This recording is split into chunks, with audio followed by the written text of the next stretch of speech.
Up. I think it's so tight in here. Maybe we should get a bigger space.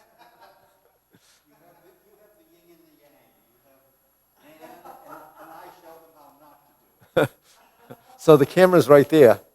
So, so you can either stand here or you can stand here. You can stand here because that's yin and yang too. Or you can have yeah, yeah. Ladies before gentlemen. That's an old rule, huh? Ladies before gentlemen. They did away with that, right? Okay, so I won't do it either. Yeah, yeah. We won't do the deep stretch. We'll do a medium stretch. Okay. Are we open? Are we on? Okay, good morning, everyone. We have two long-term students here joining us, so we're going to go through the warm-ups. Ready? 1, 2, 3.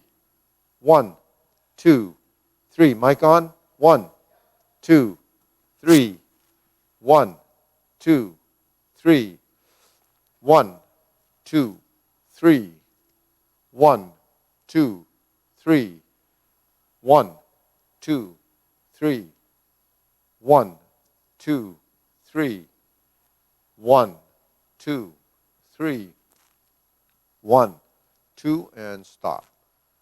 To the side. 1, 2, 3. 1, 2, 3. 1, 2, 3. 1, 2, 3. 1, 2, 3. 1, 2, 3. 1, 2, 3. 1, 2, 3.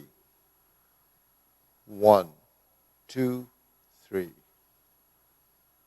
1, 2, and stop. Hands up. Reach down. 1, 2, 3. To your right. To your left. Center. Inhale. Exhale. Hands up. Reach down. 1, 2, 3. To your right. 2, 3. To your left. 2, 3. Center. Inhale. Exhale. Okay, let's do it one more time. Hands up. Reach down. 1, 2, 3. To your right. 2, 3.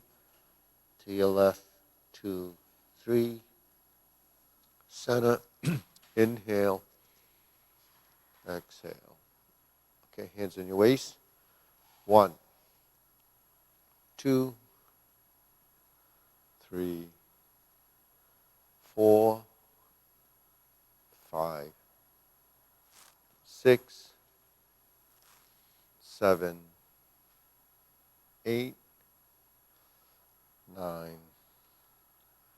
10, 1, 2. Reverse. 1, 2, 3, 4, 5, 6, 7, 8, 9, 10, 1, 2. Center. Cross. Knees. 1, 2, 3, 4, 5, 6, 7, 8, 9, 10, 1, 2. Reverse.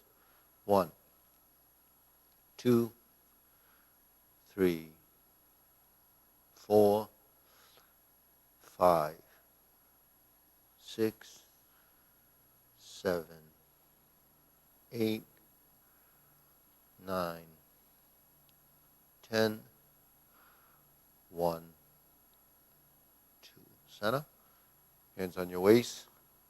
neck turning. 1, 2, 3, 4, 5, 6, 7, 8, 9, 10. 1, 2. Back and forth. 1, 2, 3, 4, 5, 6, 7, 8, 9, 10. 1, 2. Center. Tilt to the side.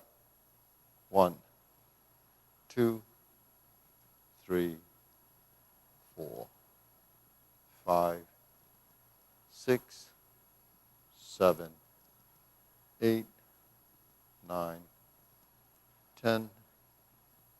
1 and 2. Center. Down. Rotating. 1, 2, 3. Reverse. 1, 2, 3. Center. Hands up. Pull in. Inhale.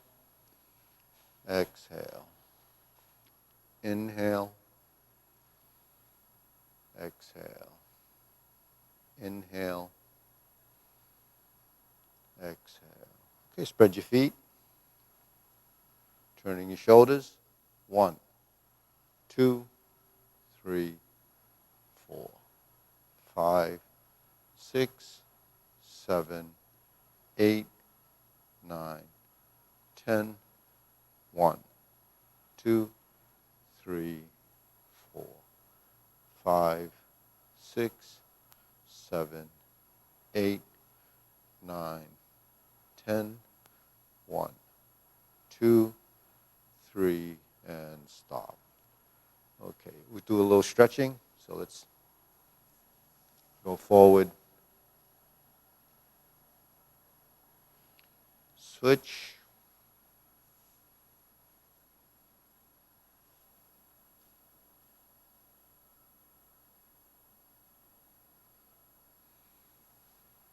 Switch.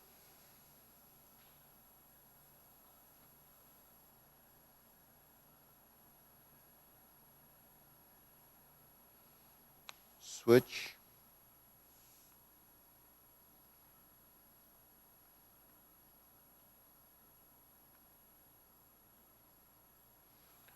Switch.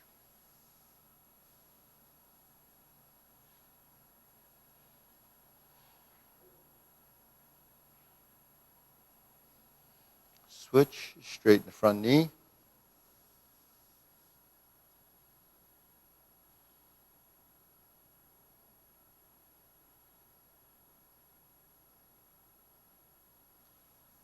Switch.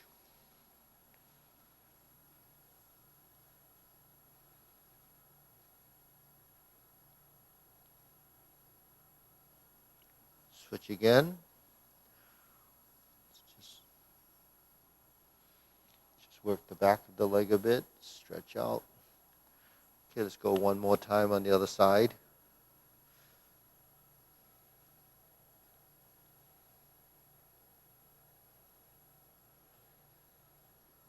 Okay, let's face the center. Just go down a little bit, deep as you can, but don't force it.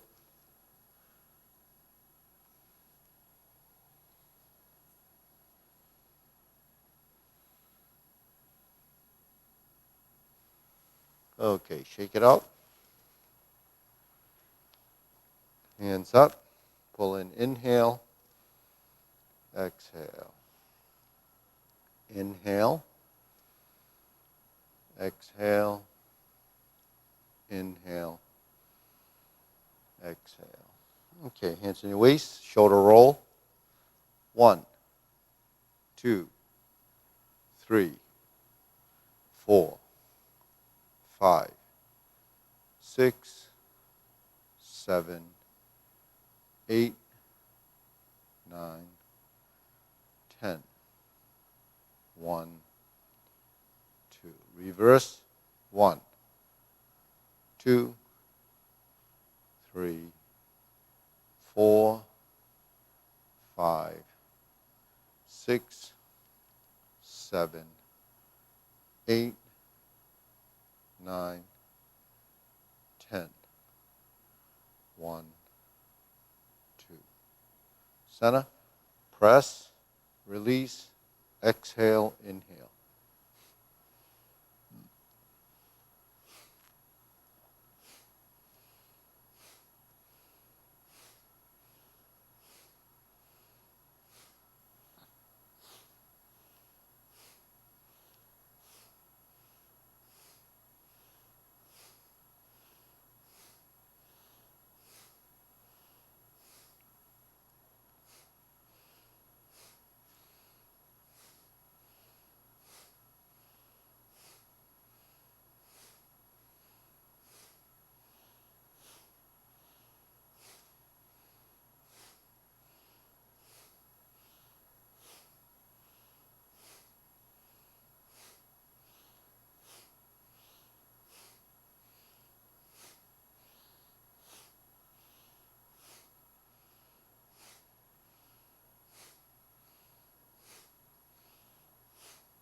And stop. Hands up. Pull in. Inhale. Exhale. Inhale. Exhale. Inhale. Exhale. Okay, wrists.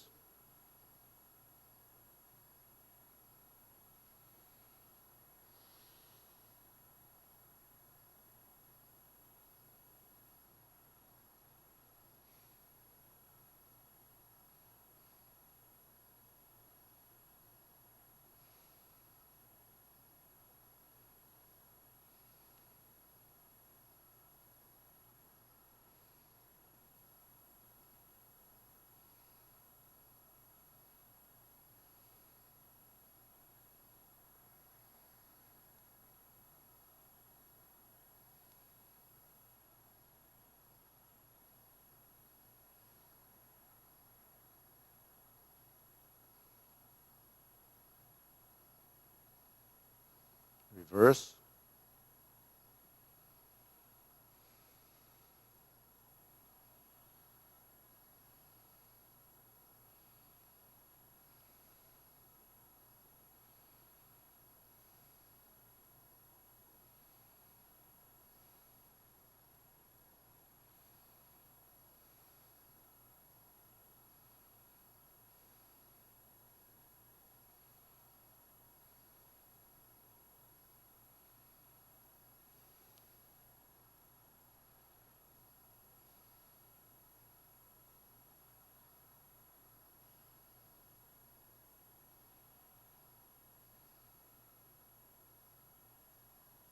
Okay, palms down. Bigger circle.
And stop. Okay, shake it out.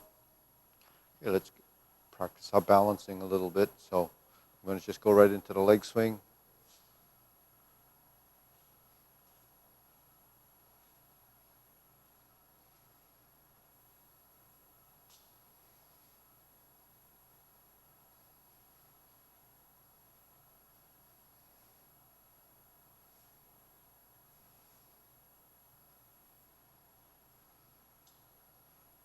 Okay, switch the other side.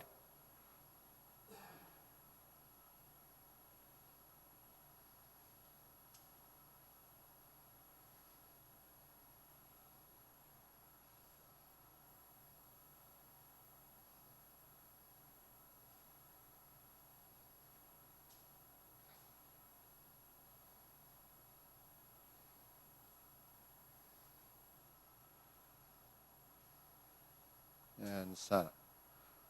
Okay, let's go opposite.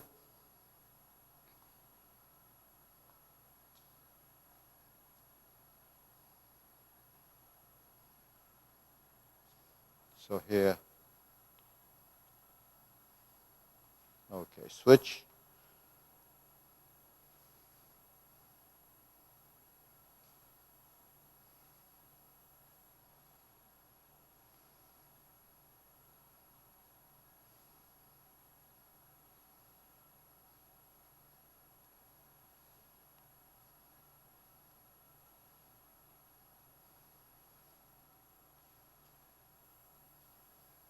And shake it out. Turn, deep breathing, inhale, exhale. Hands up, pull in, inhale, exhale. Inhale, exhale. Okay, let's do the silk reeling exercise. So we sit back, hold the ball, spread the feet out, and go forward and back.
And one more time. Switch. So we're just going through, passing through 1, 2, 3, 4. Usually when I break it down,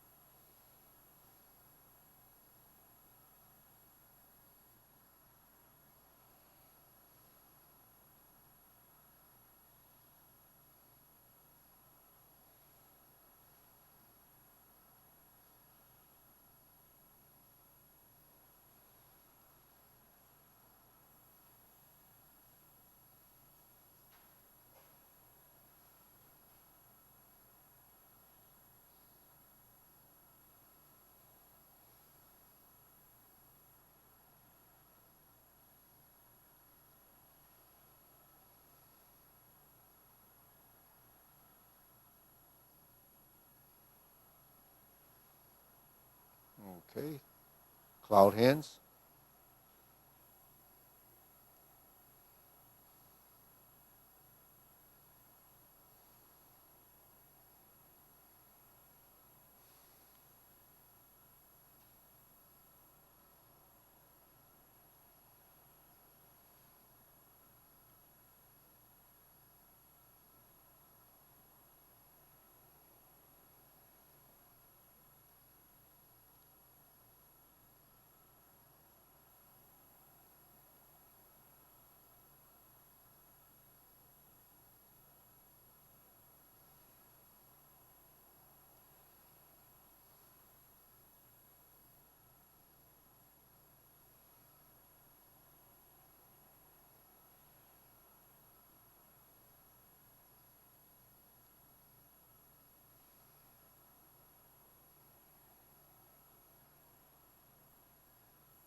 Okay, palms down.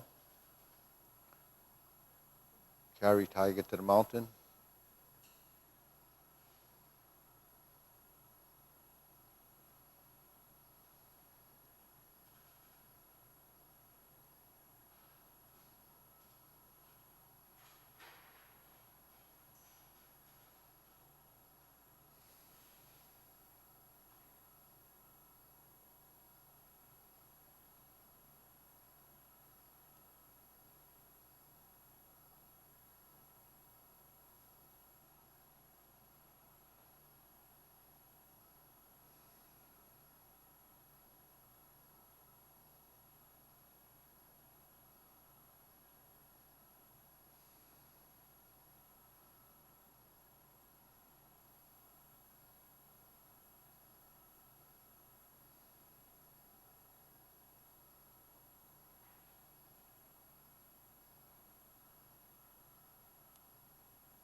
Okay, infinity sign.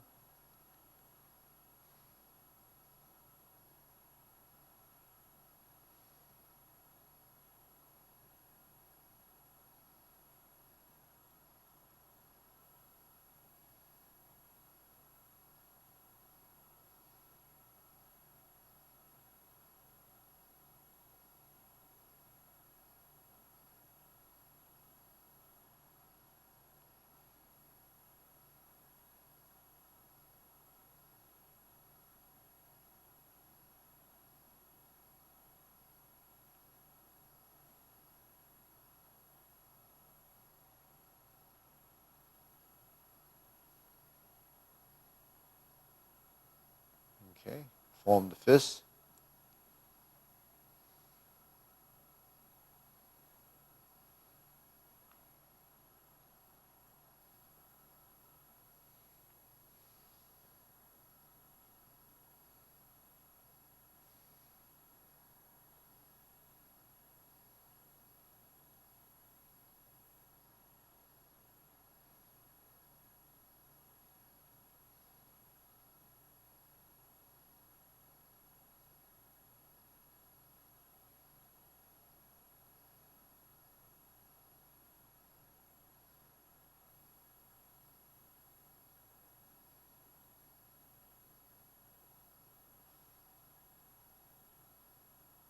Okay, palms together. Strum the lute.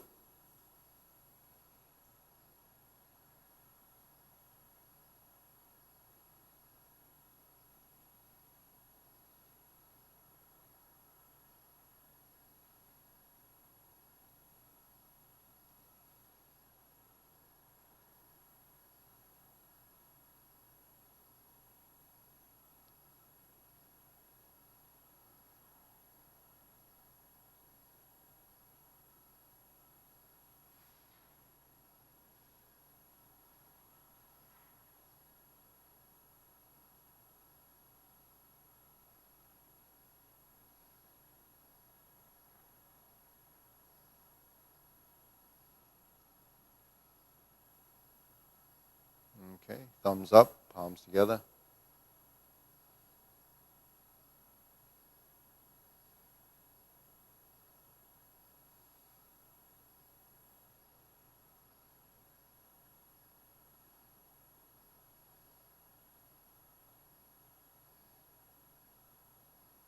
Okay, center. Switch.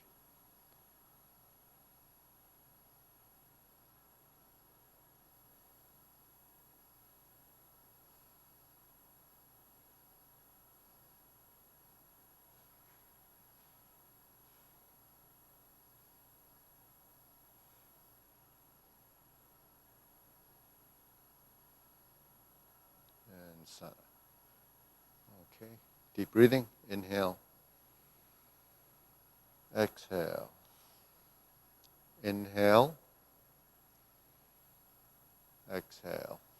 Okay, one more time. Inhale. Exhale. Okay, let's bring the hands way out.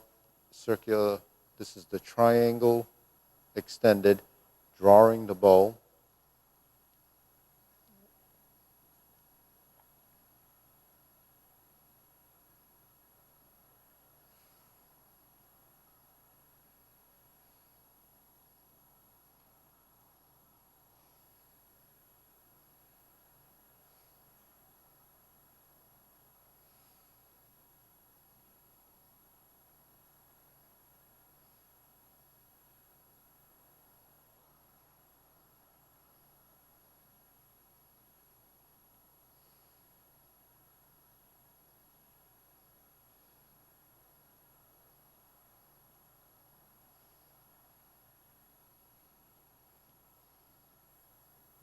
Okay, center, fan through the back, spread the feet,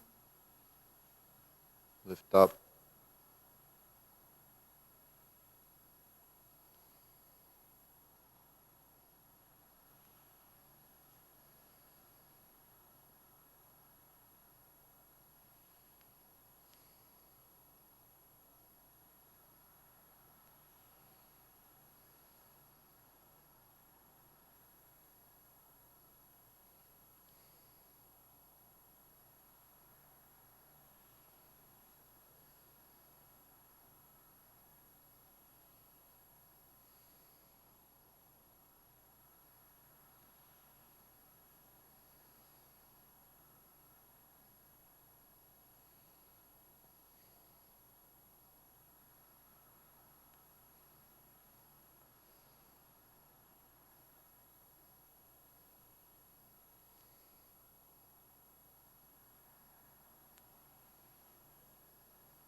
Okay, raise the hand.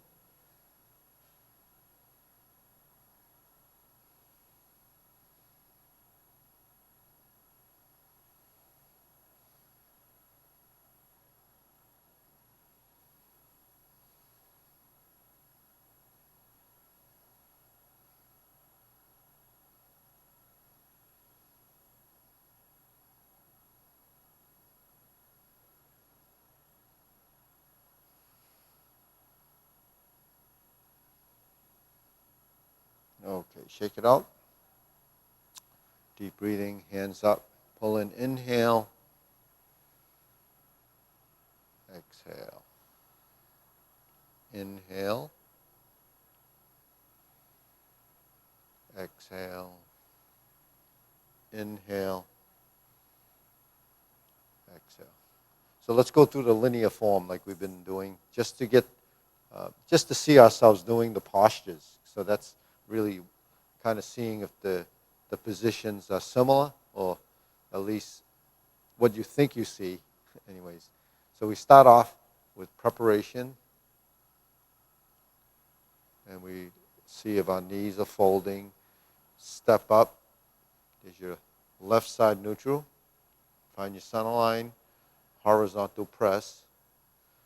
Now we toe out, step up, flip the hands, move to the right side. We're going to do grass the sparrow's tail right side.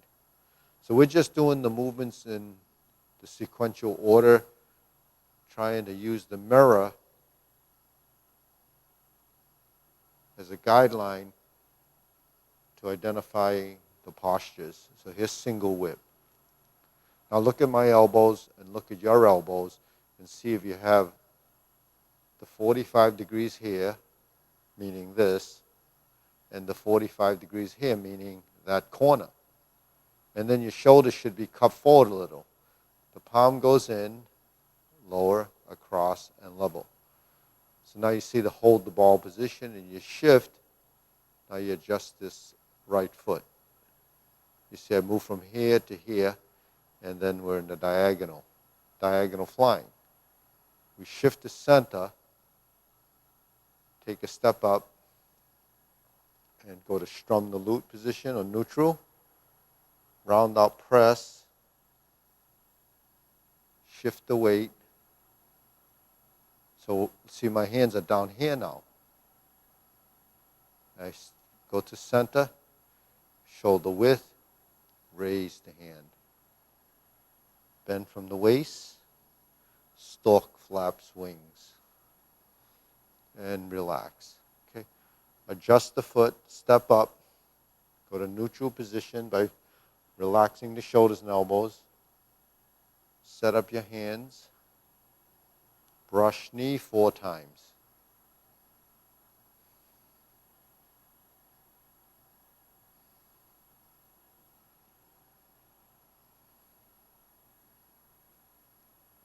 Going back, forward, twist step left side, step through, turn to your left, flip the hands, brush knee left push.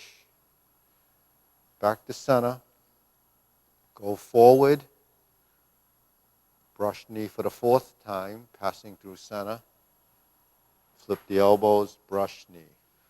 Now we're going to go back to neutral position, strum the lute, back to center vertical, shoulder width stance, and close the door.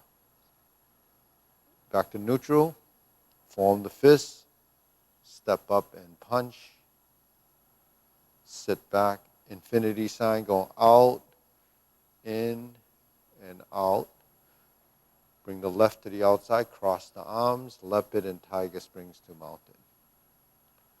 Now we go back to neutral, left side, turn, slice out 45 degrees to the corner over here, back to center. So the shoulder rotates a bit from side to side. Now we go back to neutral. Round out on the left, turn to the left, straighten the back foot, and go. Reverse. So this is repulse the monkey. Retreat and repulse the monkey 3 times. So that was your first one. Turn to your right and straighten the back foot. Pass through center. Reverse the stance. And so I'm just going through the breakdown of each one of those transitions. So you straighten and turn the back foot. And check your weight, passing through center. And we're here. Okay, keep the back heel down. So relax the front knee and the ankles. Now here. Hold the ball. Toe out, step up to neutral position. This is your left stance. Forward, diagonal flying. Sit back to neutral again. Bring the foot in, up and down. Take a step forward. So that was insert needle, and this is fan through the back. So this is going to this side. Now let's face the mirror again. Change positions. Okay, now from here, what I'm going to do is turn. And then we look toward the mirror, we stroke, now follow the hand, invert the hand, and turn toward the mirror and back fist. So let's try that back fist again. So be sure to stroke down, invert the hand as you sit back and turn. Now spread the left hand out so that you have a hole here to go through, and then drop it back into center and put the left palm next to the elbow, like that. Okay, now we form the fist and we punch. So we already did this earlier, so it's the same movement. divert, block, and punch. Cross the arms, leopard and tiger springs to mountains. Okay, so we'll pause right here. Then we'll make a U-turn. Let's go back to the other side, facing this way. So we're just superimposing the different positions so we can have transitions that face the mirror. So this carry tiger to the mountain. This would typically go to the back side, and we would cross the left hand to the outside. The left hand goes up. This is to raise the hand. We bend. Stalk flaps, wings goes counterclockwise. And then we would typically turn this way, but we're going to go up into the left side, neutral, to do the left side grasp the sparrow's tail.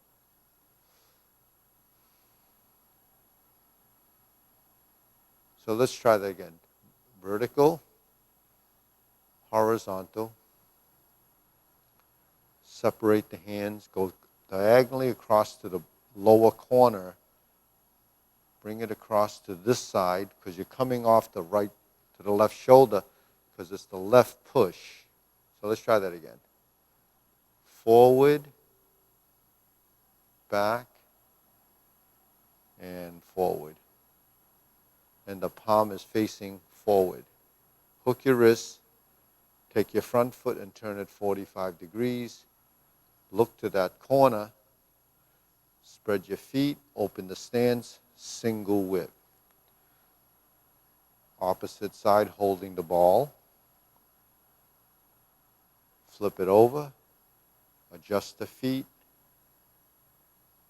Diagonal flying. Sit back. Okay, good. So let's take this position and face the mirror. And we're going to stroke down, part the horse's mane. Now we're going to toe out, step up, and bring this hand to here as we step up and merge the hands. Stroke down, hold the ball, part the horse's mane. Sit back, cross over. 1, 2, 3, 4. This is Jade Lady work shuttle, left side. Cross over.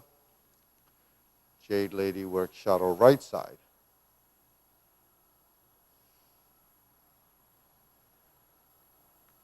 Drop your elbow, hook your wrists. And we would turn, but we're already in this 45-degree position. So we're just going to open the stance. Left hand goes down, right hand goes down. Switch positions, cloud hands. Now watch the feet. They pivot 90 degrees. Shift the weight. Toe out, open, turn, shift, press down. Hook your wrists. And we're back to single whip, okay? Now in the single whip position, this is the standard position, we're going to close the form.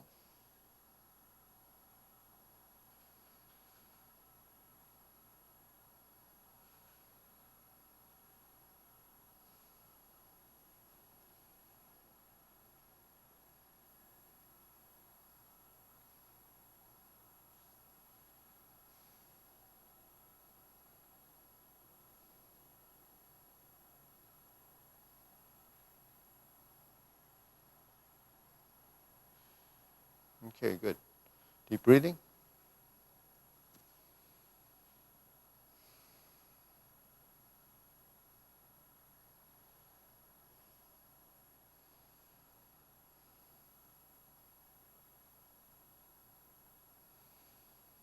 So that gives you a frontal view of all the postures that we're doing. Even though it's the mirror image, at least you get to see and identify which one it is. So grasp the sparrow's tail, both right and left sides.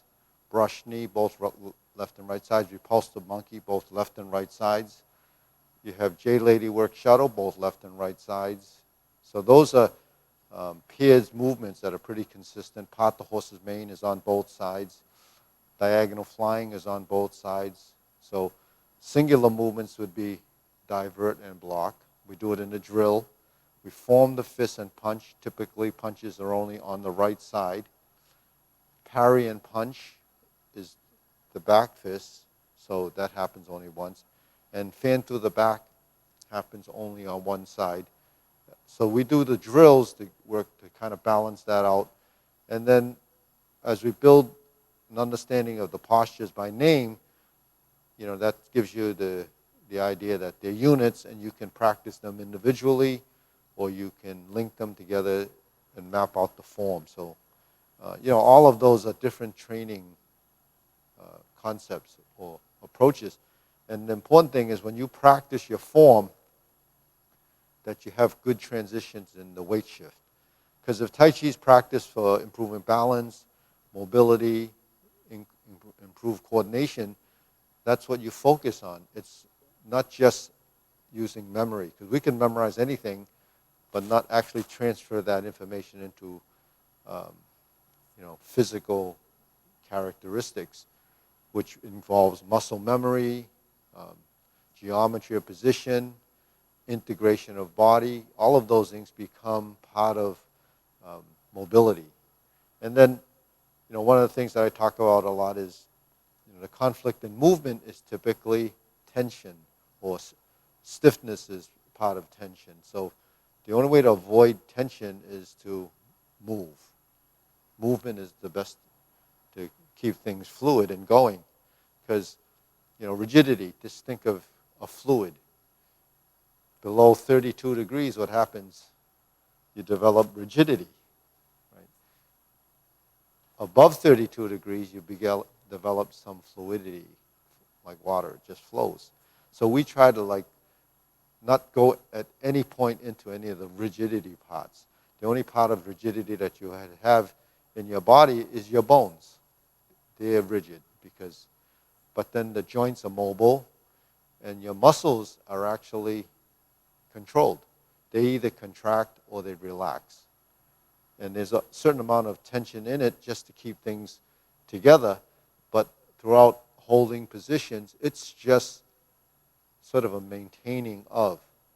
So maintaining means the right amount of strength, because in Tai Chi we say, use your will and not strength. So that means to use willpower, your mind. And the mind controls the amount of tension your body would use to create that shape, which is part of proprioception. So proprioception is a calculator that figures out this is how much strength we need, this is how fast, how slow it's going to be, and then part of that is spatial awareness. That's kinesthesia, building movements in space. So all of these concepts come into play when we're trying to do three-dimensional movements.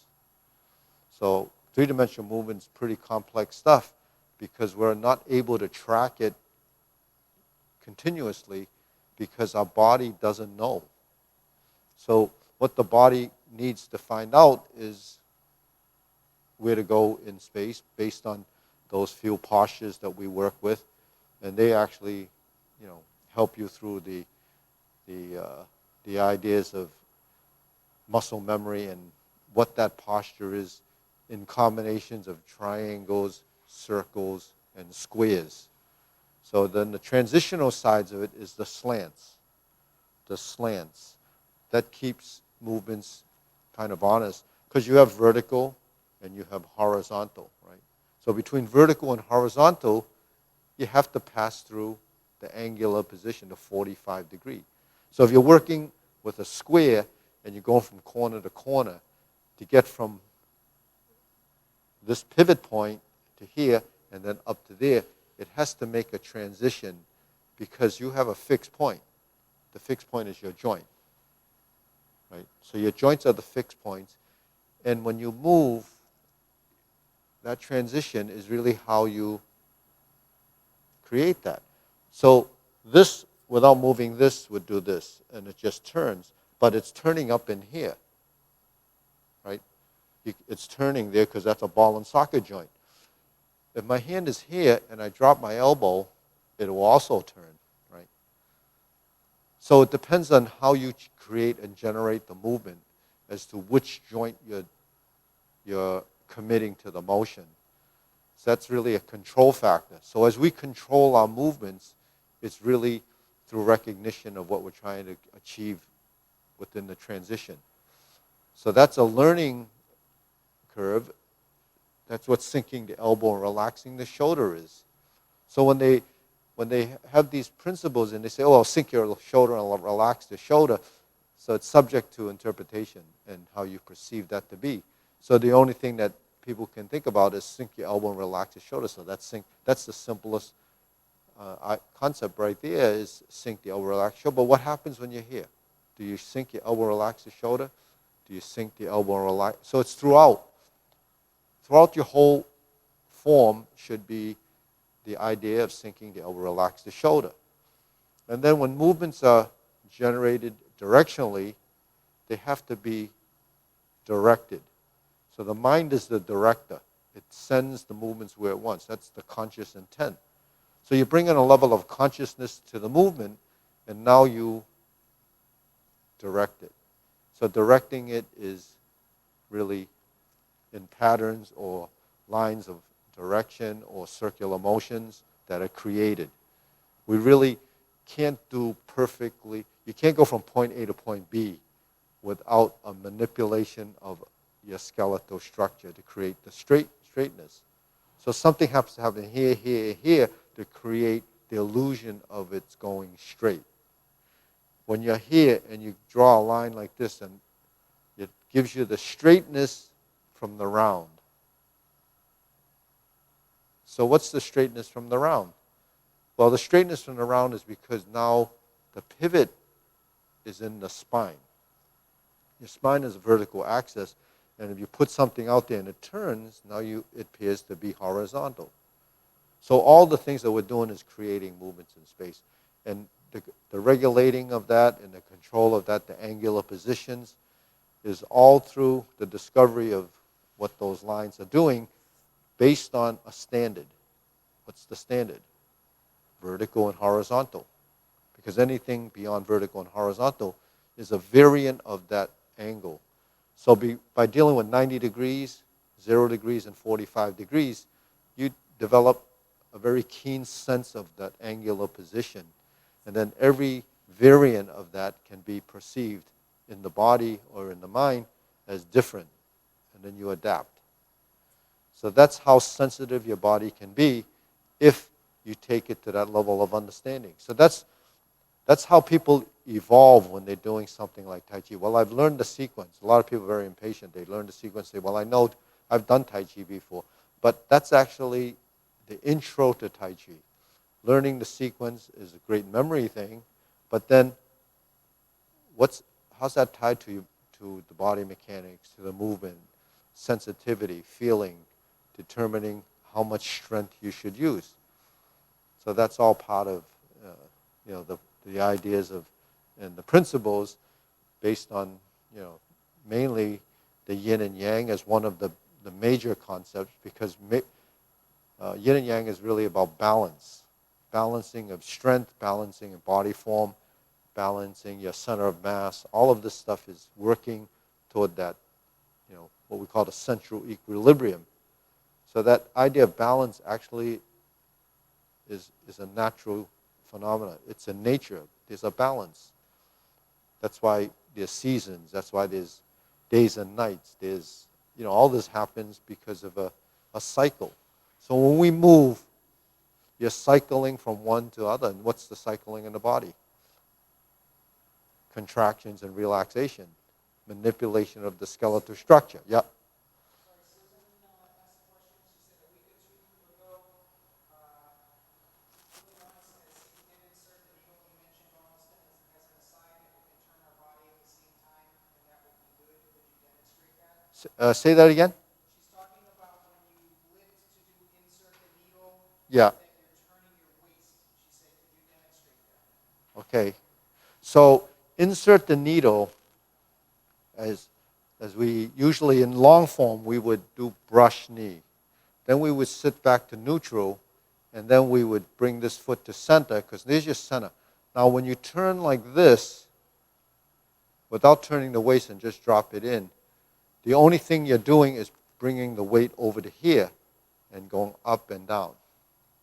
Now, if we're in the brush knee position and we turn to this, like brushing the knee, as you turn the body, you notice that the spine ends up over the heel.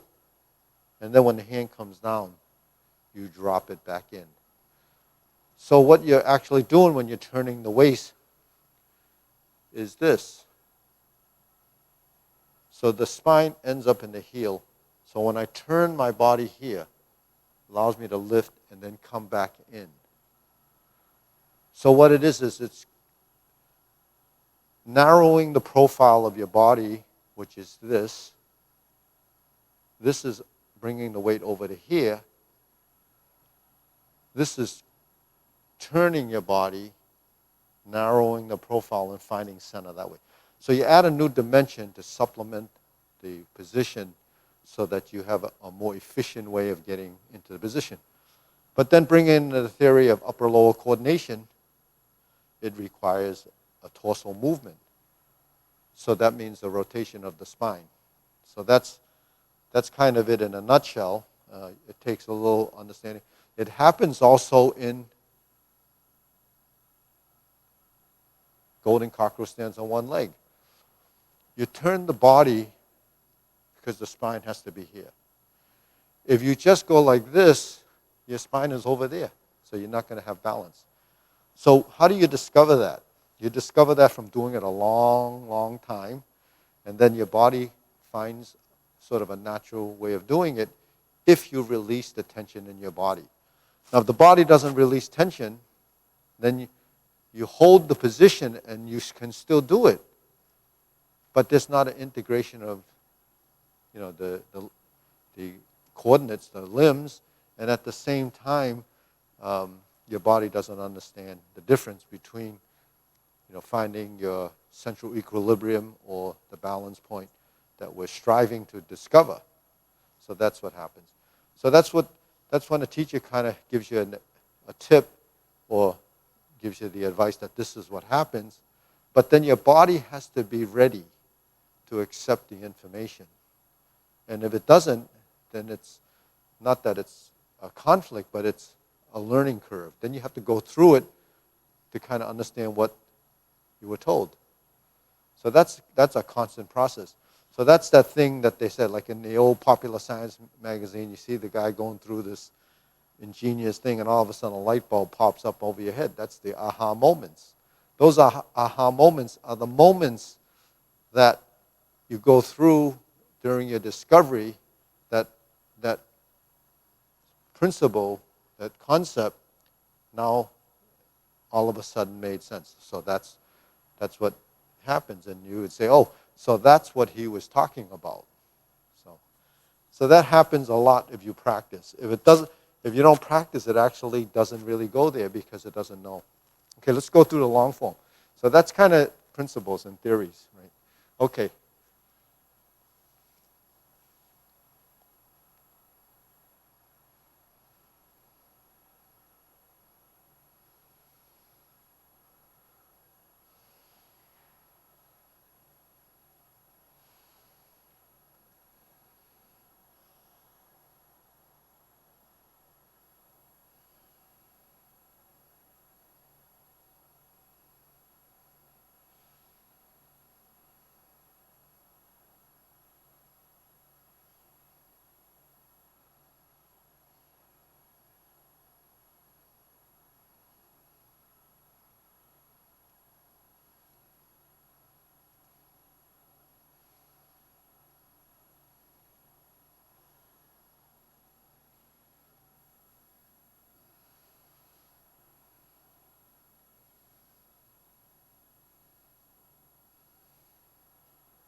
So now we have carry tiger to the mountain.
So this is the same parry and punch that we typically do.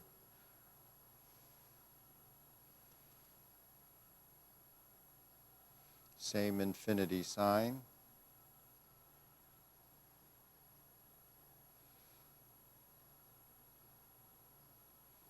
Square push, carry tiger to the mountain.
Part the horse's mane 5 times.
Okay, good. Deep breathing, inhale. So Lucian, what time is it? 10:40? Okay, good.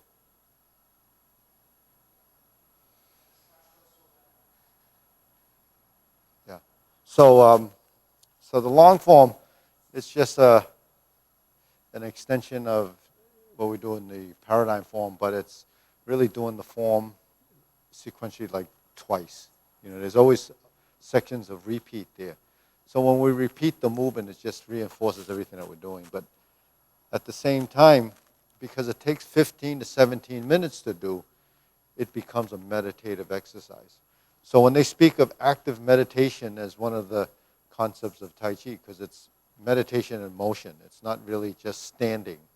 So standing meditation is this type of thing that we do, holding a position. Did we do that today? We skipped that. So no wonder. Oh.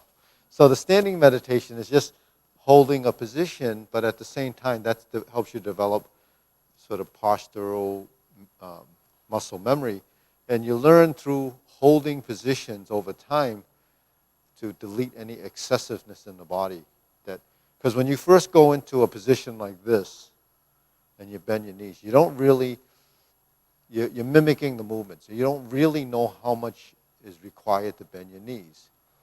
And then when you go into a position like an empty stance and you kind of sit there for a split second, maybe after 5 seconds, the leg starts to feel like it's, going through a lot of work, and it starts to tense, and you feel like, some people when they first start, they get into a position, they start to shake.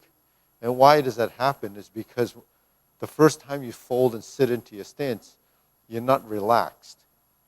Because you're not relaxed, the muscles are doing something beyond what is necessary. So to use the correct strength, going to those positions over and over again, especially a sitting position where it's on one leg, eventually your limb, this thigh, will determine how much strength is required. And then as you settle into your stance, your ligaments and tendons will reach sort of the thresholds of the limits of their positions. And then there's a feedback. There's a feedback to here, and it tells you how much strength there should be there. And then the more often you go to it, the more regularly you do it, it gets more natural. It starts to delete. It goes there easily without using excessiveness.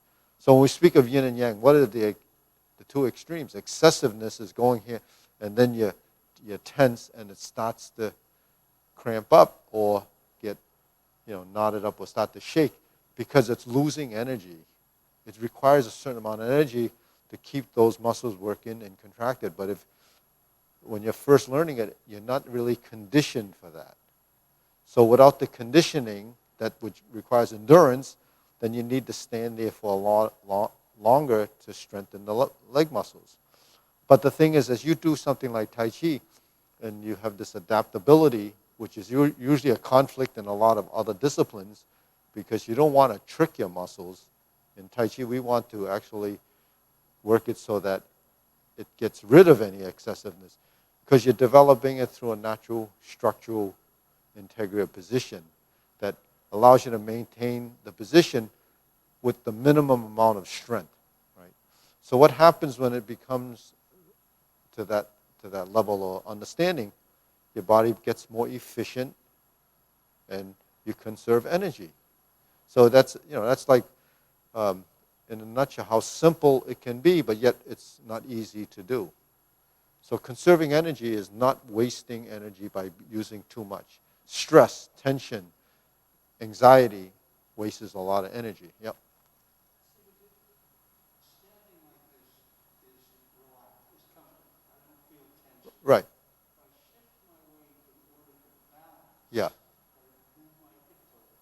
Now, how do I get the same feeling here that I get here? Because when you're standing like this, if your body's aligned, it's the most comfortable natural position because your skeletal structure is stacked evenly. It's like a building. You could build a 2-story building and a 50-story building using the same vertical concept. But once you get to the 50th floor, if you're off by a minute amount, then there's stress on the structure.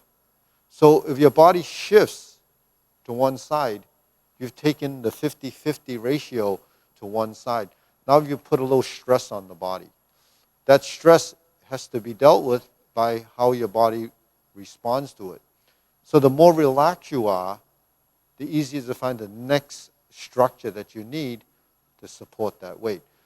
So what it is, you're not relaxed enough in the hip, and you're not letting your body sway enough to feel comfortable.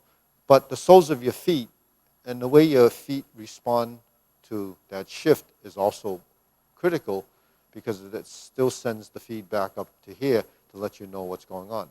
So this is actually fairly easy to do because it's small enough for you not to create a lot of stress in the body. But when you shift and then bend your knee, then that gets to be a little, because you, so the sort of the dynamics that happen when you shift and then start folding joints is when your body gets a little bit into that conflicted level, So it's really a function of practice and understanding.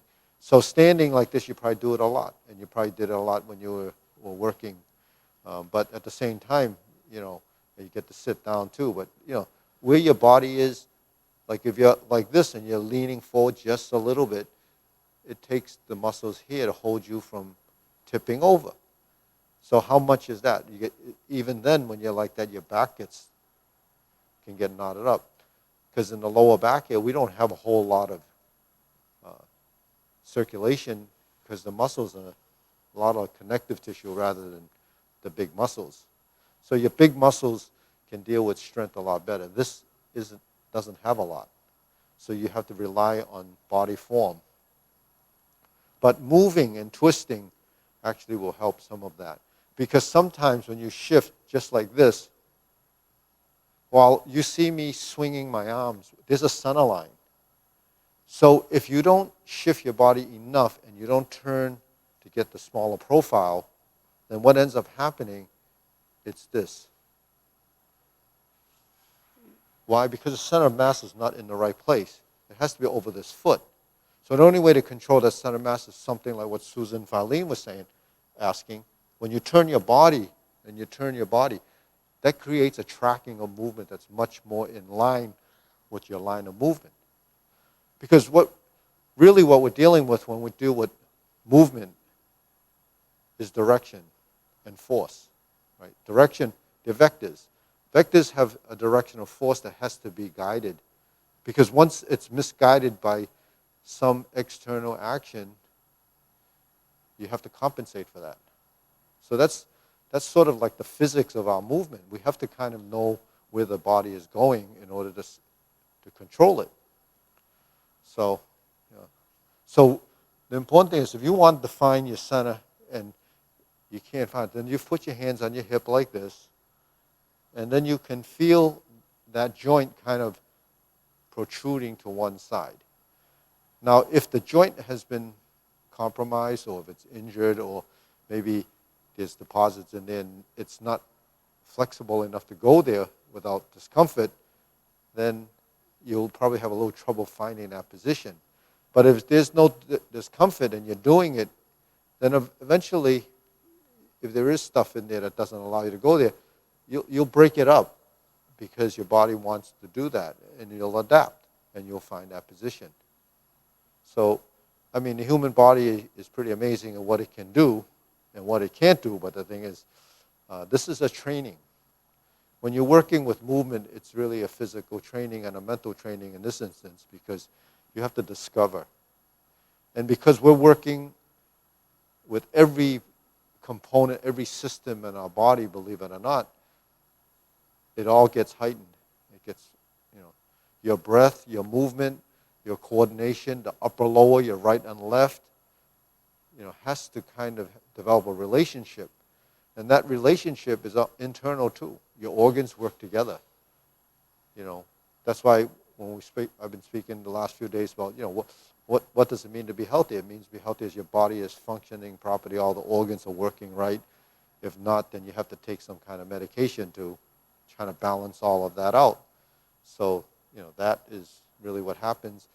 When you exercise, and exercise always prescribed as one of the means to whether it lower blood pressure or whatever it is that they think you need to do, it's really about circulation. You move to circulate your fluids, to circulate energy. You know. See, the old days they think circulating your chi, your this, your that. It's still circulating your blood, because blood and chi and energy all flow in the same, in the same system. And there's a balance in your system too, between the fluids. It's your blood vessels, and then your lymphatic vessel, and the fluids. The interstitial fluid has to balance out. Otherwise, you'd have swelling or other things going on. But then your lymphatic system works on your immune system. So you need good circulation to protect your system. We have basically this system called the innate immune system. That's something we're born with.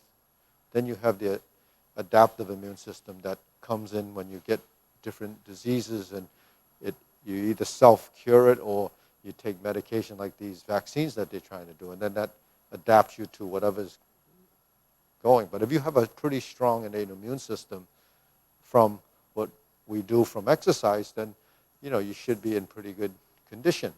But who knows? The COVID has really done a lot of damage, to everything financially as well as the way people think. And a lot of it is because people, basically are not very healthy as they get older. So you have the high blood pressure, you have the obesity, the diabetes, all those things that really affect your total system, not to mention your lungs, So it can get you, but the thing is, you try to do what you can. Tai Chi and exercise, appropriate exercise is important, but something like Tai Chi where we're doing this type of thing and producing circulation, in the long run, there's a big benefit to that, because you're always creating, that strengthened circulation. And if you don't circulate the fluids, you'll have problems. Is that right, doctor? So Nan actually has been a long-term student, right? How many years? 21 years. She's old enough to drink in Tai Chi now. So anyway, so anything you want to work on? Okay. So let's find this position. So this is neutral when we turn to right or left. So that happens a lot. Right and left, forward and back. Those are key things, right? So that's, in Tai Chi, the forward movement is back and forth. The right and left, I try to think it is horizontal. Okay. So cloud hands kind of moves from side to side. Leopard and tiger sphinx and mountain is forward and back. So every time you begin or complete a movement, as I get back to here, I should settle into this position. When I go forward, I should settle into this position. So settling is releasing the minute tension in the hips, the knees, and the ankles in a forward position. And then you have to relax the elbows, the shoulders, and the palm in the forward position, the upper body. And then you control that by the lean in the coccyx area, where you want to keep the tailbone kind of plumb. So it's called seating. Seating, when your wrist does this, it's called seating the palm. When you sit in the stance, it's called sitting or seating the legs. Right?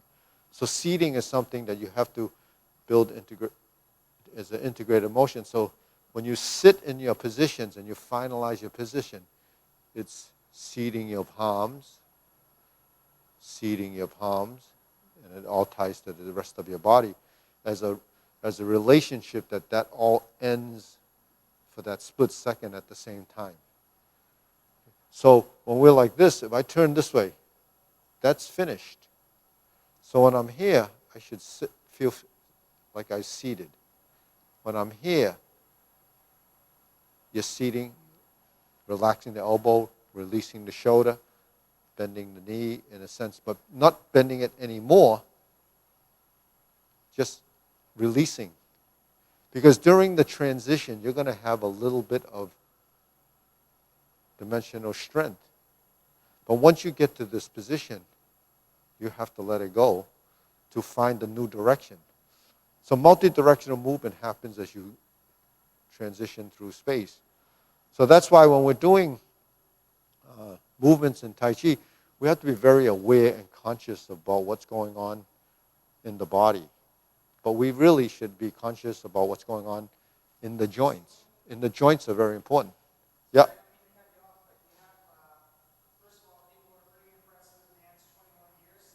Uh-huh.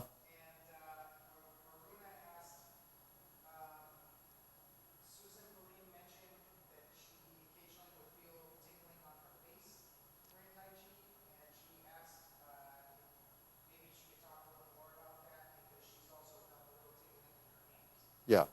So when we move, we increase circulation. So we have a lot of little capillaries that are, that flow through the body, and sometimes they don't dilate because they shut down.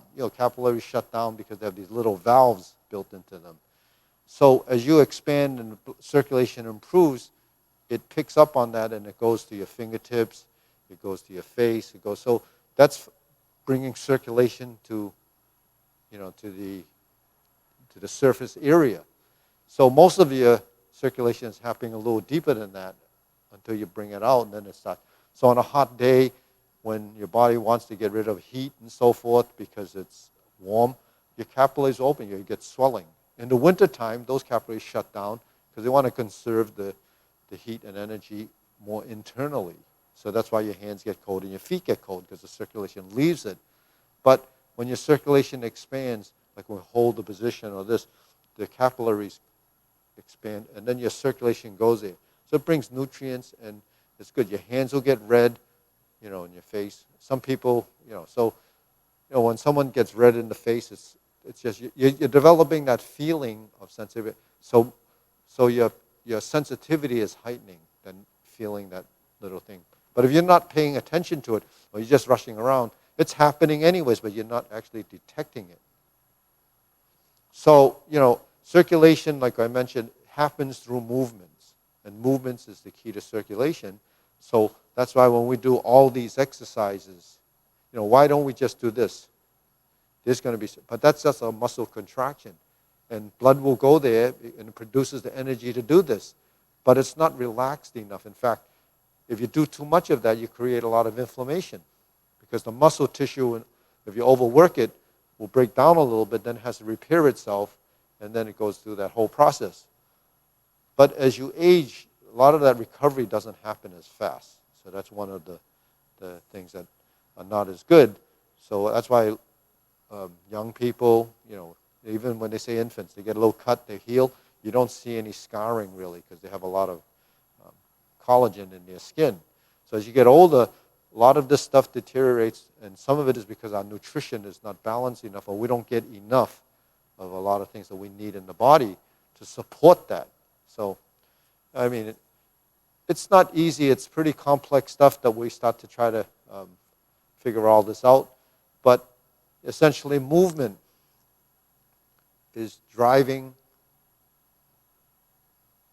the fluids in your body throughout the body. So every joint, and I talked about the major ones, but every joint in your body has that same relationship to the rest of the connection. So, all the stuff in your fingers, the tendons, the ligaments, all of these stuff work together to make it, give us the ability to do what we're trying to do. Refined motor skill happens more in the hands because you're wired for that. But then as you go up, so one of the things we try to do is heighten the refined motor skill, not to share it through the rest of the body. And the rest of the body, so can that happen?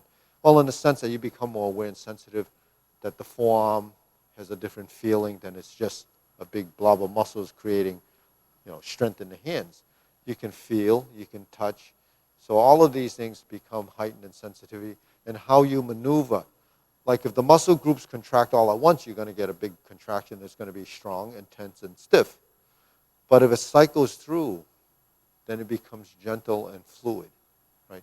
Because for each action, there's a time segment that has to be programmed in there to get that to happen.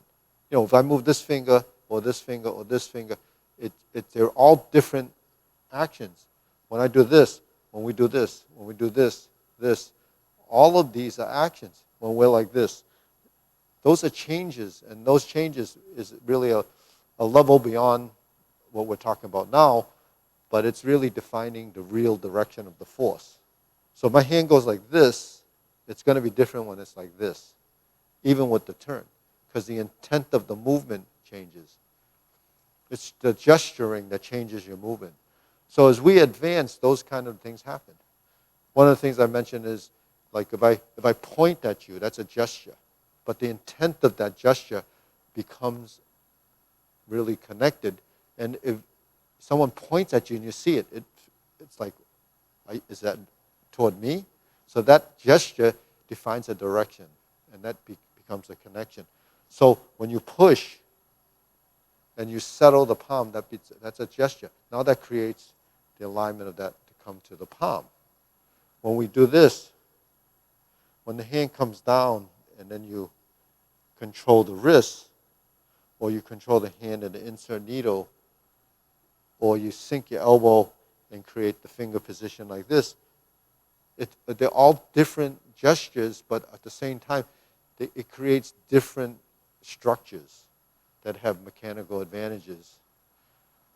So that's pretty interesting. Like most of the functionality we talk about, say if you're in the kitchen, you use your wrist to stir, or you use your wrist to slice. It all comes in. Yep. Sorry, Aruna had a quick question about, is there a specific way to hook the hand? And then we're actually at time after that question's answered. The hook hand. Okay, there's the hook hand in different styles of Tai Chi is different. In the Yang style, the fingertips come together like that.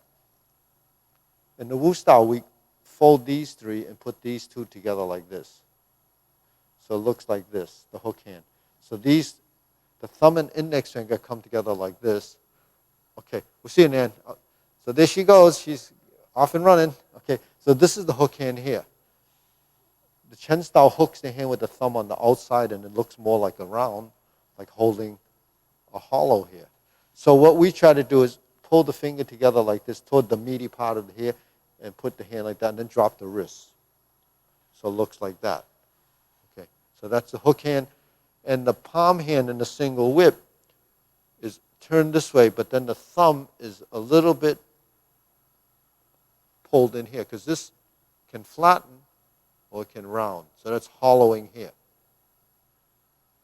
So these positions actually create structural integrity of a position in a direction. So those alignment of the body is really part of the key to developing the correct forces in a direction. So anyways, on that note, hope you enjoyed that. We had a couple of guests, and that was good because I could address them with certain questions and answers that was probably helpful to people as an audience watching. So on that note, we'll see you next time. Subscribe and enjoy the next videos or rewatch this. And we have on our website a new thing called the Patreon. If you go to the website, take a look at that, and I can explain more about that, or you can email if you have questions. Okay, see you next time. All right, Peter. Good job. Good job.